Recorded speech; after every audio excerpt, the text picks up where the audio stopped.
la total dependencia del Creador que nos dio la vida. Nosotros, todo ser humano, creyente o no creyente. La total dependencia del Creador que nos dio la vida. Nuestra vida está en dependencia. Quisiera poder explicarlo y poder hacerlo con claridad en esta mañana. Juan 15:5 dice: yo soy la vid, vosotros los pámpanos. El que permanece en mí y yo en él, éste lleva mucho fruto, porque separados de mí nada podéis hacer. Por eso es que tengo ese pensamiento. La total dependencia de Dios. Separados de mí, dice Juan, nada podéis hacer. Y esto, aunque el mundo que no se acerca a Dios no lo está escuchando, es una realidad. El Señor lo dijo para la iglesia, pero esto es para el mundo entero. Separados de mí, dice el Señor, separados de mí, todos aquí abajo en la tierra, en verdad nada podéis hacer. Hay una canción cristiana que seguramente más de uno de vosotros recuerda, quizás los más jóvenes no, pero otros que estamos en otra etapa de la vida, yo creo que sí la recuerdan. Y es: sin Dios nada somos en el mundo, sin Él nada podemos hacer, ni las hojas del árbol se mueven si no fuera por su gran poder. ¿Lo recordáis? Sí. ¿Os suena esa canción? Ya hace tiempo que no se oye. No sé si Raquel puede en alguna ocasión ayudarnos en esto. Las posesiones materiales y las inmateriales de una persona deberían estar compuestas de elementos que den paz, confianza, seguridad, estabilidad emocional, gozo, alegría, contentamiento, fe, esperanza, amor y justicia. El pensamiento de las personas debería tener estos elementos que yo considero que son fundamentales, básicos fundamentales. Todo lo cual hace que la persona esté vestida de fundamentos con estas cosas, principios y valores con los que hacer frente a los sabores y a los sinsabores que nos depara la vida. Pero para poder alcanzar por lo menos estos bienes personales, nos hará falta conocer al dador de la vida. Él dice: sin mí nada podéis hacer. Es con ese ser, el Señor, que da y sostiene la vida, con quien tenemos la posibilidad de ir alcanzando esos valores. Con Él. Cada una de las virtudes de Él y aquello que nos viene bien. Dios no pretende con nosotros que seamos alumnos de un curso de coaching, o coaching, como se llama. No, Dios no quiere que aprendamos a ser excelentes religiosos, tampoco. Y sobre todo religiosos que dicen y no hacen. Dios no es un destacado maestro de espiritualidad. Y su palabra tampoco es un libro de autoayuda. La Biblia no es un libro de autoayuda. Dios es Padre nuestro. Y la fe, la constancia o la constante relación con Él nos convierte en discípulos de Jesucristo. Y eso, el ser discípulos de Jesucristo, nos autoriza para ser sus mensajeros, sus embajadores, obedientes y santos.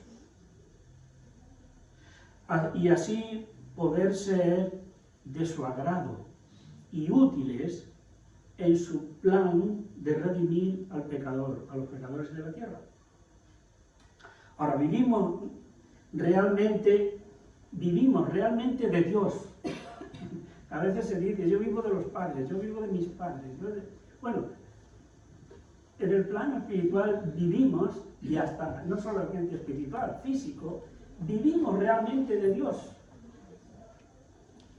Y aunque le neguemos, no anulamos la tal dependencia de su aliento de vida. Si respiro, es porque Él permite que mi cuerpo siga vivo. ¿Cómo?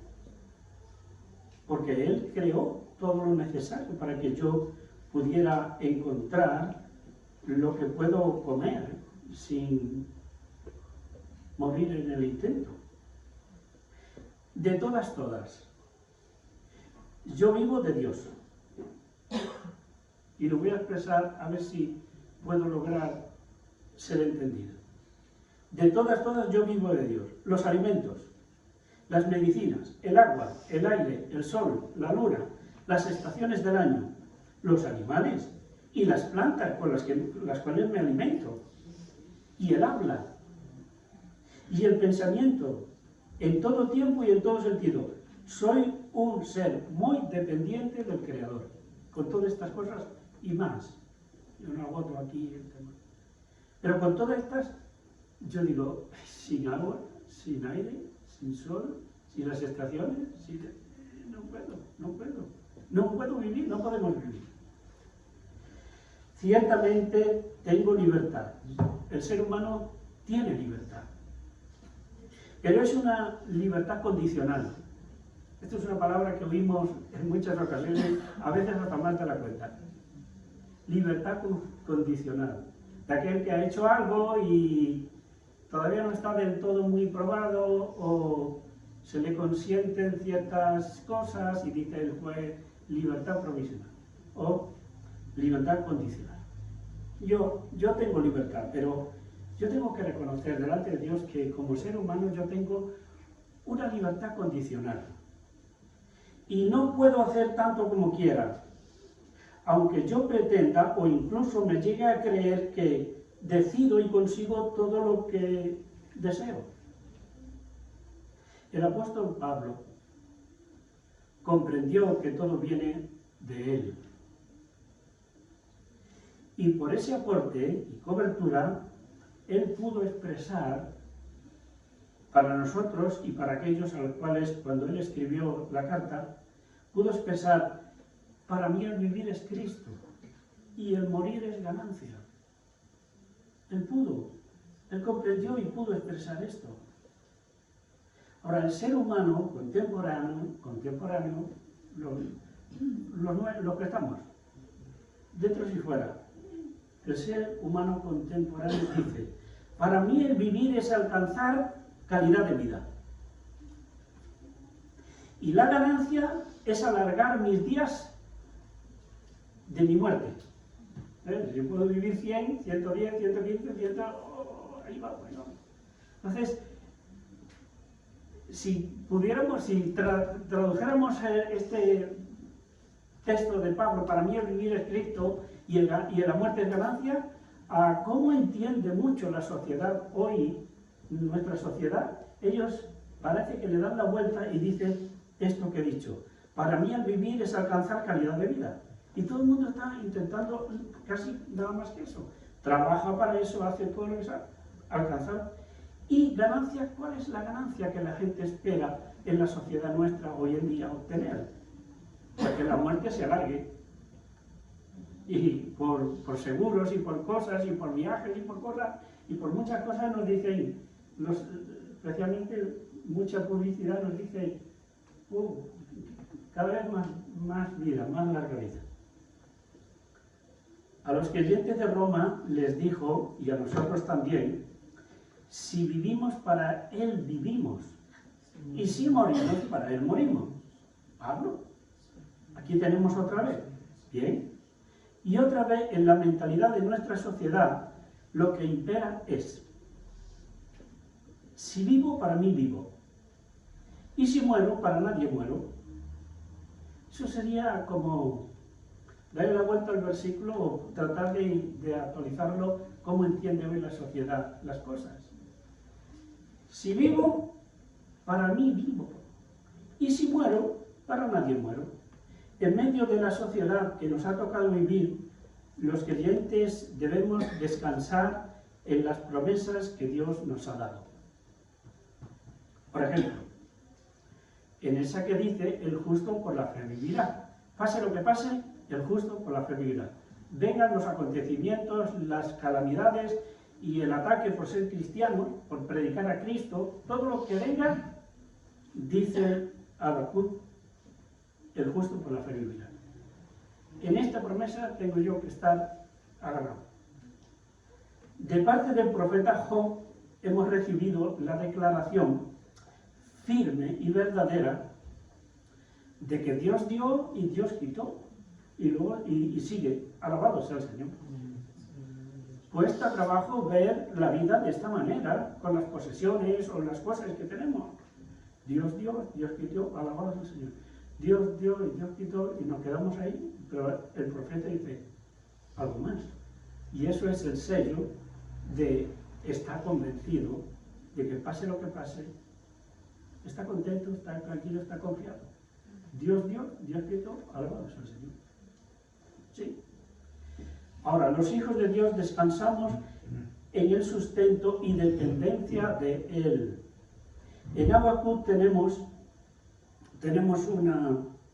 unas declaraciones que conviene tener en cuenta para no asustarnos por la falta de aquello que necesitamos para la vida.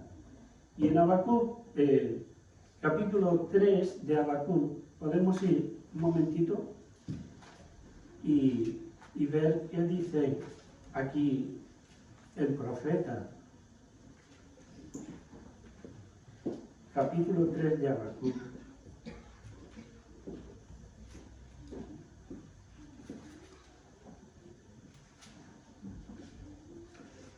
Si alguien lo tiene más rápido que yo, pues lo encuentra y nos lo lee, pero yo ya estoy cerquita de Habacuc. 3, del 17 al 19. Dice así: aunque la higuera no florezca, aunque las higueras no florezcan, no haya uvas en las vides, aunque se pierda la cosecha de oliva y los campos queden vacíos y no den fruto, aunque los rebaños mueran en los campos y los establos estén vacíos, aún así me alegraré en el Señor, me gozaré en el Dios de mi salvación. El Señor soberano es mi fuerza, el que me da pie firme como el venado, capaz de pisar sobre las alturas. Pase lo que pase, para Habacuc, pase lo que pase. Haya más o haya menos. Para Habacuc es así.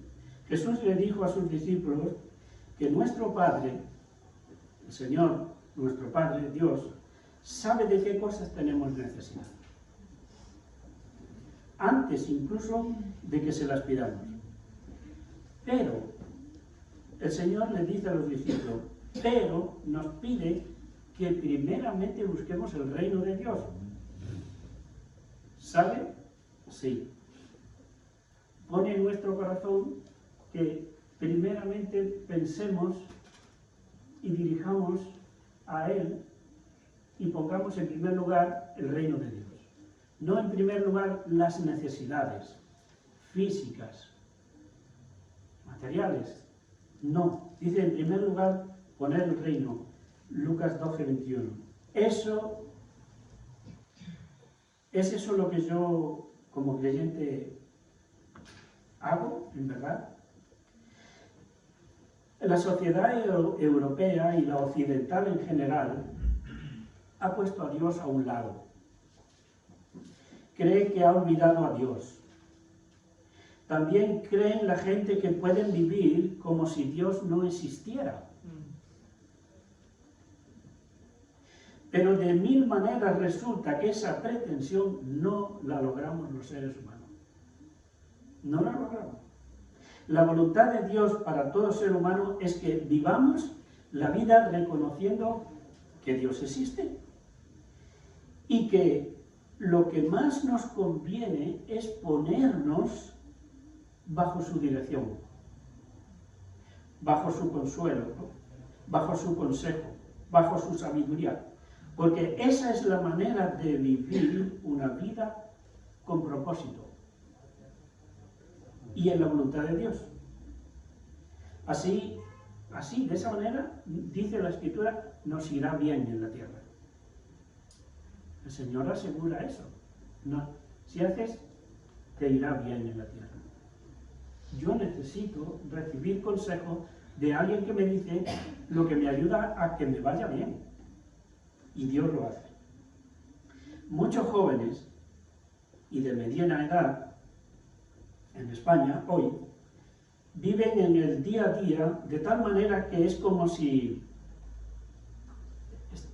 muchos jóvenes y gente no tan joven ya, como si estuvieran diciendo: para mí el vivir sin Cristo es ganancia, porque me lo estoy pasando mejor, hago lo que quiero.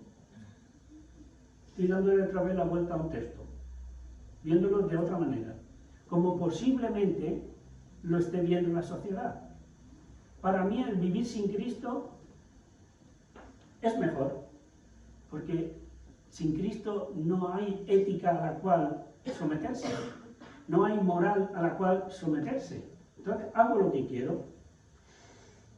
Y además, yo entiendo que este pensamiento lo remacha, a juzgar por el estilo de vida que estamos viendo diariamente y escuchando y leyendo, lo remacha diciendo: todo lo puedo sin Cristo. Pablo decía: todo lo puedo en Cristo. Pero nuestra sociedad está diciendo, mucho del pensamiento: todo lo puedo sin Cristo, porque mi libertad e independencia de Él me fortalece para alcanzar mis deseos. No quieren estar ligados a Cristo, quieren otro tipo de libertad. Y por último, todo lo tengo por ganancia. El estilo de vida que está llevando la sociedad, hasta la gente está pensando que lo tiene por ganancia, por eso es capaz de llamarle a lo malo bueno y a lo bueno malo. Todo lo tengo por ganancia, con tal de vivir a mi manera, sin necesidad de creer en Cristo. Frank Sinatra escribió aquella canción a mi manera, viviendo la vida a mi manera. Dios sabe dónde está el mismo Frank Sinatra. Yo no, pero Dios sí lo sabe. Además, están convencidos de que la libertad que conocen y practican, esa libertad es la que dicen les hace verdaderamente libres, pero no son libres. Por los resultados que van obteniendo, muestran sus fracasos, ruinas y desalientos continuos. Parece que están libres, parece que son libres, pero hay tantas cosas que se muestran luego a través de los medios escritos y visuales que no es así. Ahora, una gran parte de las personas de nuestra sociedad viven como si Dios no existiera. Y en algunos apenas contemplan, y yo lo he oído en algunos, apenas contemplan una pequeña posibilidad de que tal vez, alguien superior pueda ser que exista. A lo mejor los agnósticos dicen algo así. Los griegos y los romanos del tiempo de Pablo así lo pensaban. Y por eso el apóstol les dice esto a través de Lucas. Hechos 17, alguien otra vez pido que me lea esta escritura. Hechos 17, del 19 al 32.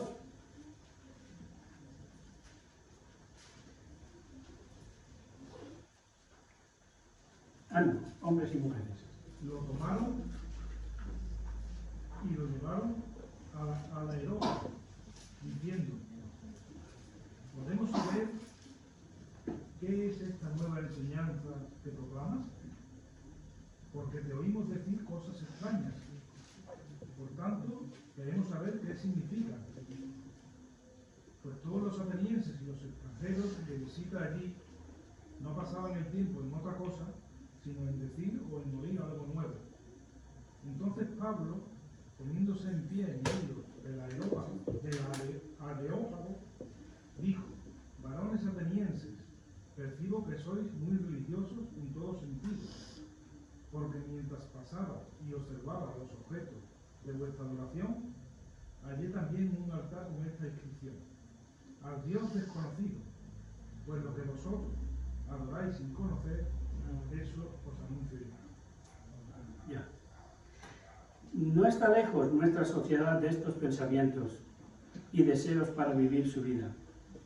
Pero en la sociedad occidental aumenta la venta de ansiolíticos, el consumo de drogas, alcohol incluido, las visitas a los psiquiatras, a los psicólogos, y miles están optando en el mundo, me refiero, por el suicidio.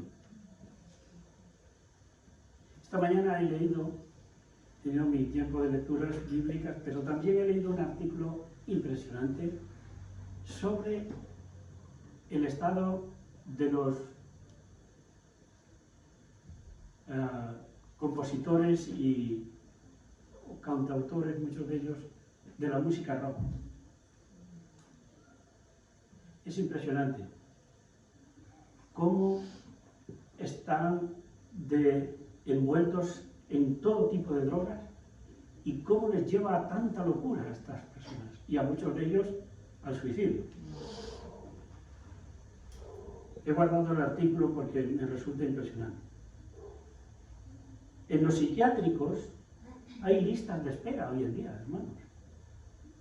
En los psiquiátricos hay listas de espera. Y en las consultas de los psicólogos también. Los psiquiátricos tienen necesidad de ampliar el número de habitaciones.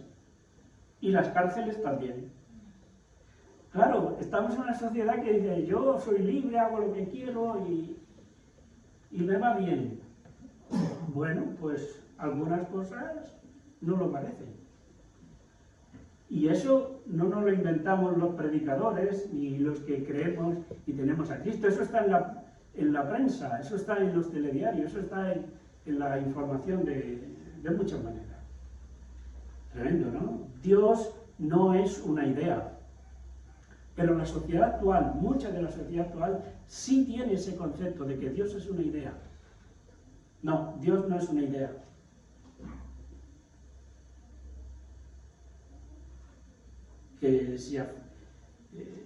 Dios es un espíritu. Y Él mismo grabó en cada ser las notas indisolubles de su existencia. Leamos solamente con leer un poquito de Romanos 1, me parece que es del verso 16 en adelante, vas a tener una clara convicción de que Dios ha puesto en el corazón nuestro, y es imposible quitárselo, su presencia o la convicción de que Él existe, y es indisoluble. Se puede decir que Él se introdujo dentro de nosotros, de cada ser humano. Se introdujo a sí mismo al crear al ser humano, Génesis 1, 26 y 27. Hagamos al hombre a nuestra imagen y semejanza. O sea que Dios comunicó lo que Él es y cosas de su esencia dentro de nosotros, a su imagen y semejanza. Este ser humano resulta que tiene la imagen de Dios. Y tal marca o señal jamás podrá quitársela de dentro. A veces hemos escuchado hijos, hijas, y no hijos e hijas, creyentes en general, que abandonaron por un tiempo a Dios. Y vienen cuando, después de luchar tanto con Él, se lo quieren arrancar del corazón, y después de años de lucha, de querer arrancárselo, testifican diciendo: lo he intentado, pero no he sido capaz. Aquellos, sobre todo aquellos que de pequeño se les ha enseñado las Escrituras, se les ha guiado a Dios. Y luego a lo mejor en su adolescencia, en su juventud han dicho, yo quiero vivir mi vida. Y han dejado a Dios. Pero si la semilla fue plantada, aunque hayan luchado mucho, vienen muchos de ellos testificando. Lo intenté, pero no pude arrancarme a Dios de esto. Pero es que en el inconverso también lo intenta, pero no puede quitarse lo que Dios ha puesto dentro de él. Solamente si muere sin haber recibido a Cristo, entonces cuando realmente pierde la imagen de Dios y empieza a tener una nueva. Y esa es la que pertenece al Dios de este siglo, al pecado y al ángel caído, a Satanás. Cuando la persona muere sin Cristo, al infierno no lleva la imagen de Dios, lleva la imagen del pecado. Muerte eterna. Una de las consecuencias de estar en el infierno es la de no solamente el continuo sufrimiento, sino la pérdida de la semejanza del Creador y la total imposibilidad de establecer relación con Dios. En el infierno no se tiene relación con Dios, no se tiene relación con la Trinidad, no se tiene relación con los ángeles, con los serafines, con los arcángeles y con los seres humanos que, estando aquí, creyeron y ahora están en la presencia de Dios. El que está en el infierno no tiene ya comunicación con nada de eso. No tiene. Serán almas en perpetua oscuridad, sin ninguna posibilidad de cambiar ese estado. La Iglesia de Roma intentó con la bula papal de pagar para sacar... Indulgencia. Sí, pero pagar para sacar ¿de dónde? Del infierno. Del purgatorio. Tratar de pagar para sacar del purgatorio a los que no habían logrado perfeccionar su vida o santificar su vida suficiente durante el tiempo de la tierra, y paguemos para sacarlo de ese purgatorio. Lo han intentado. Teológicamente se ha tratado de dar justificación posible a sacar a alguien de ahí, no hay posibilidad. Ahora ya la propia Iglesia Católica ha renunciado a eso, a esa teología del purgatorio, ha renunciado. Bueno, nunca es tarde, ¿verdad? De rectificar algo que no estaba correcto conforme a las Escrituras. Lo han hecho, fenómeno, estupendo, yo me alegro. Porque primeramente me alegro porque no engañan a la gente sacándole los dineros para algo que es mentira. Me alegro de que no engañan a la gente, no solamente por lo del dinero, sino por el engaño, por hacerles creer una posibilidad que en realidad no existe. Por eso me alegro de que se hayan retractado de eso. Entonces serán almas, digo, a perpetua oscuridad. ¿Será eso lo que quisieras para tu alma y para tu cuerpo por toda la eternidad? Yo creo que no. O espero que no sea eso lo que tú quieres para tu vida. Los judíos, los griegos y los romanos decían que la cruz y el evangelio era una locura. Los judíos, los griegos y los romanos decían que el evangelio, que la cruz y el evangelio que predicaba la iglesia, eso es una locura, eso es una locura. Eso pensaban. Pero es que, ¿acaso no lo sigue pensando nuestra sociedad? Que eso mismo, porque no hemos cambiado. Hablamos de la cruz y hablamos del evangelio, es decir, conviértete, arrepiéntete para ser salvo. Hablamos de lo mismo. Tenemos el mismo evangelio, esto no ha cambiado. Y la sociedad nuestra, con todos sus cambios, tampoco ha cambiado. Sigue pensando que la cruz es una locura, que el evangelio que les predicamos es una locura. Y algunos nos dicen, no puede ser algo tan grande, tan imponente, tan trascendente, que una oración de entrega a Dios aquí me abre el camino para la eternidad allí con Él. No puede ser, esto es demasiado grande. ¿Me estás engañando? ¿Qué? Esto es una locura. Se sigue pensando que la cruz es locura y que el evangelio que predicamos es locura. Y lo pensamos los judíos, los griegos y los romanos. Pero Pablo, en 1 Corintios 1, del 18 al 23, lo dice, que nosotros predicamos a Cristo y a este crucificado. Para los griegos, para los judíos, es locura, pero para nosotros, salvación, seguridad y salvación eterna. Dice él. Hay quien no quiera pasar a ese estado de oscuridad entre nosotros. Hay alguien que no quiera pasar a ese estado de oscuridad. A esa persona me dirijo de parte de Jesucristo en este momento. Él te está esperando. Ve sin tardar ni un solo día más de tu vida. Dile que te perdone tus pecados. Dile que le quieres entregar toda tu vida. Dile que te reciba como su hijo y confiésale como tu Señor y Salvador desde este momento, en esta mañana, en este lugar y para la eternidad. Amén. Dios es quien puede dar la vida.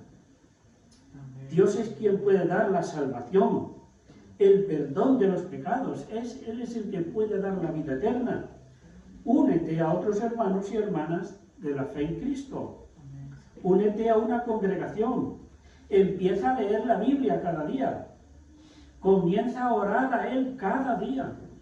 Cuéntale tus necesidades y también tus fracasos.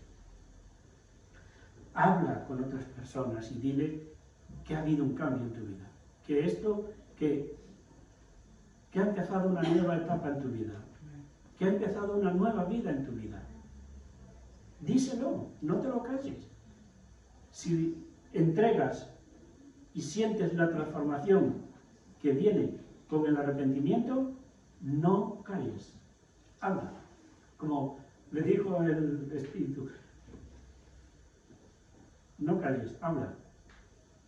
Habla y no calles, ¿no? Pero eso es el llamado a nosotros. Habla y no calles. Habla de Cristo y no calles. No calles. Que no te callen. Que no nos callen. Puede que sufras el no callarte, pero eso es parte de lo que está en la conversión. Por causa de mí, dice, si a mí, vuestros maestros me persiguieron, a vosotros perseguirán. Si a mí me insultaron, a vosotros. El discípulo no es mayor que su maestro. Entonces, eso es lo que podemos esperar. Para concluir, vive alabando a Dios por lo mucho que te ha dado. Hermano, hermana, vive alabando a Dios por lo mucho que te ha perdonado, por lo mucho que te ha limpiado, por lo mucho que te ha amado, por lo mucho que está preparando para cuando vayas a su presencia. Porque Él dice, voy a preparar lugar para vosotros. Vivamos alabando a Dios por todas estas cosas. Y si ya has entregado tu vida a Dios y mantienes una relación viva, fresca, progresiva con Él, mantente ahí. No te vayas para atrás. Mantente ahí. Mantente ahí. En el Apocalipsis podemos leer lo que para Dios cuenta. Voy a leer unas frases pequeñas. Apocalipsis. Porque esto es lo que para Dios cuenta. Y nos conviene, como hijos de Dios, alinearnos con lo que para Él cuenta. Dice Apocalipsis 2:10.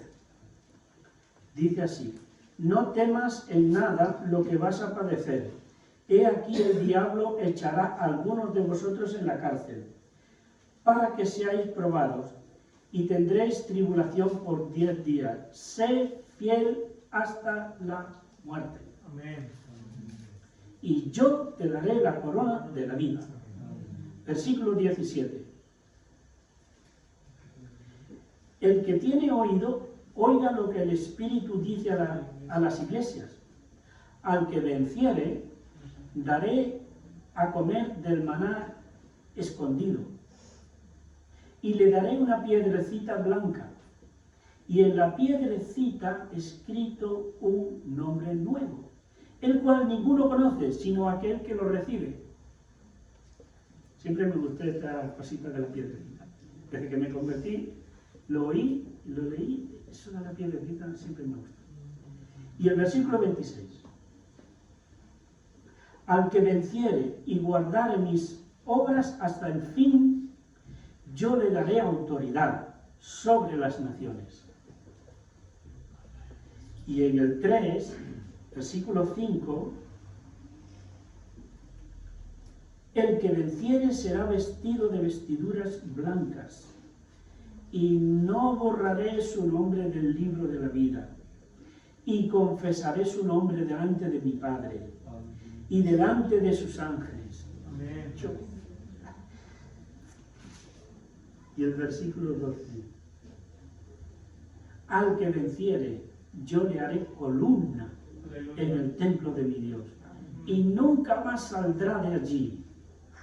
Y escribiré sobre él el nombre de mi Dios y el nombre de la ciudad de mi Dios, la nueva Jerusalén, la cual desciende del cielo, de mi Dios, y mi nombre nuevo. Y el último, el versículo 21. Al que venciere le daré que se siente conmigo en mi trono, así como yo he vencido y me he sentado con mi Padre en su trono. Ay, Señor, qué bueno es. ¿Habéis visto la cantidad de cosas que dice Dios que al que venciere tal, al que venciere tal, al que venciere? Es que es... Si aún no has dado el paso de reconocerle como tu Salvador y Señor, ocúpate de eso y hazlo cuanto antes. Hazlo cuanto antes. Te conviene como ser humano, no para que pertenezcas a esta iglesia, como ser humano te conviene ponerte de acuerdo y a cuentas con Dios. La vida transcurre en un devenir de circunstancias que suelen escapar a nuestro control. Tú no sabes, yo tampoco, cuántos días te quedan. No sabes, no lo sabes. No dejes para un supuesto momento. Algunos dicen, bueno, ya me ocuparé de eso. Mirad lo que le dijeron a Pablo los griegos. Ya te oiremos de eso en otra vez. Ellos pensaban, tendremos oportunidad. No hay problema. Ya le daremos tiempo a eso. No sé cuántos de aquellos griegos estarán en el cielo con el Señor, no sé. Pero esa no es una buena respuesta. Esa no es una sabia respuesta. Ya cuando me jubile, yo que sé, alguno piensa, cuando me jubile tendré tiempo. O cuando termine de hacer no sé qué trabajo, no sé, cuando alcance esta posición económica, esta posición profesional, le prestaré atención a Dios. No lo sabes. No es una buena decisión esa. No es sabia ese pensamiento, esa decisión no es sabia. No te conviene. Porque no sabes si mañana vivirá. No lo sabes. Entonces no pierdas la oportunidad. No te conviene. No dejes para un supuesto mejor momento o el que crees que será cuando tú por fin te encuentres en ese estado óptimo para acercarte y darle a Dios la oportunidad de que te perdone. No lo pienses así. La Biblia dice en la carta a los Hebreos, Hebreos 4:7, si oyereis hoy su voz, no endurezcáis vuestros corazones. Amén.